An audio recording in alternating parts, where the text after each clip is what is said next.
we will continue to create such platforms where faith and knowledge go hand in hand and producing students who can lead the world by education and values.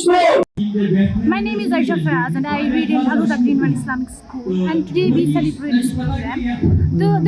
The purpose of this program is to honor parents, respect teachers and follow the guidance of Prophet Muhammad sallallahu alaihi wasallam. It aims to nurture values and guide.